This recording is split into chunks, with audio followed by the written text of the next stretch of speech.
মানবতাবিরোধী অপরাধের অভিযোগে আন্তর্জাতিক অপরাধ ট্রাইব্যুনালে শুরু হয়েছে শেখ হাসিনার বিচার। এই প্রথমবারের মতো বাংলাদেশে এটি সরাসরি সম্প্রচারিত হচ্ছে।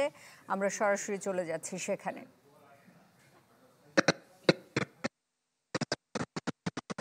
ক্ষমতা আঁকড়ে থাকার উদগ্র বাসনা,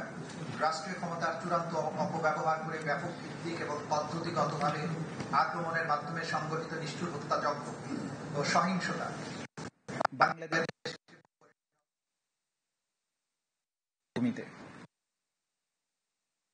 সেই বেদনাদায়ক অধ্যায়ে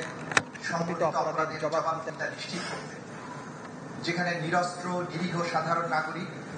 বিশেষ করে তরুণ, ছাত্র, যুবা, নারী ও শিশু, যারা একটি ন্যায়ভিত্তিক ভবিষ্যতের জন্য বৈষম্য এবং কোটা পদ্ধতি নামক কুপ্রথার অবসানের দাবিতে অহিংস এবং ন্যায়সঙ্গত আন্দোলনে অংশগ্রহণ করেছে। 24-এর এই আন্দোলন বৈষম্য বিরোধী ও সরকারের সাথে ভিন্নমত পোষণকারী অসংখ্য নিরীহ, নিরস্ত্র ও সাধারণ মানুষ এই মামলার অভিযুক্ত আসামিগণ কর্তৃক নির্বিচার হত্যাকাণ্ড ও ভয়াবহ সহিংসতার শিকার।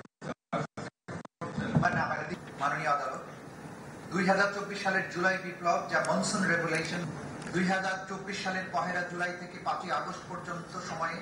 আসামিগণের নেতৃত্বাধীন সরকারের বিরুদ্ধে বৈধ চ্যালেঞ্জ হিসেবে দেখা দেয়া তরুণদের অবিস্মরণীয় জাগরণ নির্মূল করার উদ্দেশ্যে আসামিগণ সমস্ত রাষ্ট্রযন্ত্রকে ব্যবহার করে ওইসব মুক্তিকামী ছাত্র জনতাকে প্রশাসন যন্ত্র, পুলিশ, গোয়েন্দা সংস্থা, অন্যান্য বাহিনী সমূহ এবং সরকারি দলের রাজনৈতিক নেতৃত্ব ও তাদের অধীনস্থ সশস্ত্র রাজনৈতিক গোষ্ঠী সমূহ